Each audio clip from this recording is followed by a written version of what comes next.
Today I've got a creative technique to show you which will give a new look to your cityscapes. We've come to Bristol to shoot our scene with a reflective twist.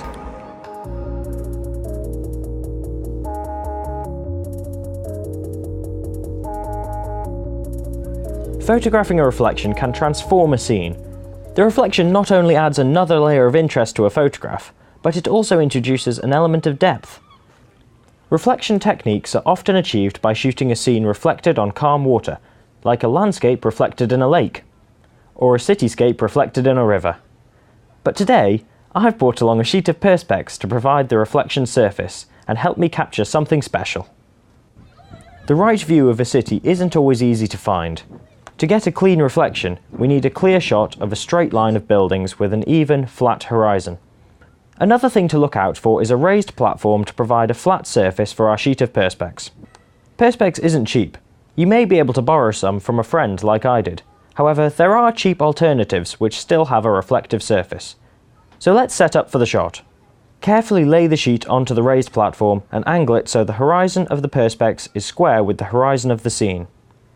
Then get your tripod into position, attach your camera and adjust it so that the camera is level with the perspex. I found that with the lens virtually touching the sheet, a good reflection formed when the perspex sheet slightly overlapped with the bottom of the lens.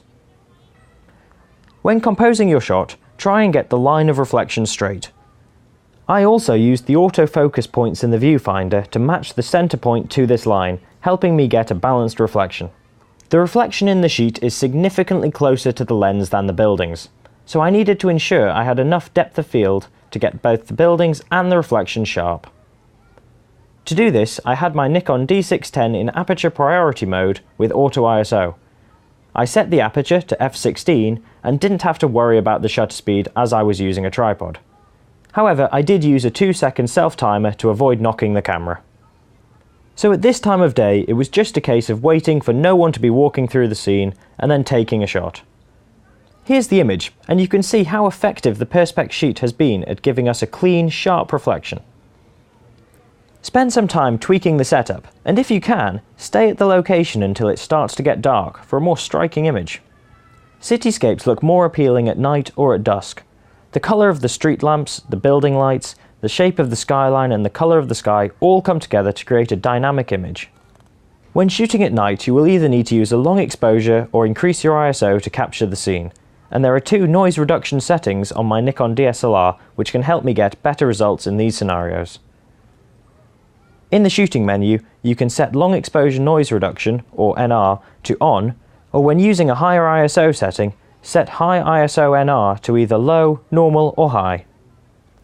You will need to find the best settings for your scene, but do bear in mind that enabling these settings can result in longer camera processing times in between images, depending on the speed of your camera's processor. And here's our reflected scene at night. So if you want to save yourself some time finding perfectly still water for shooting your reflections, get a sheet of reflective material and use this technique to get stunning results.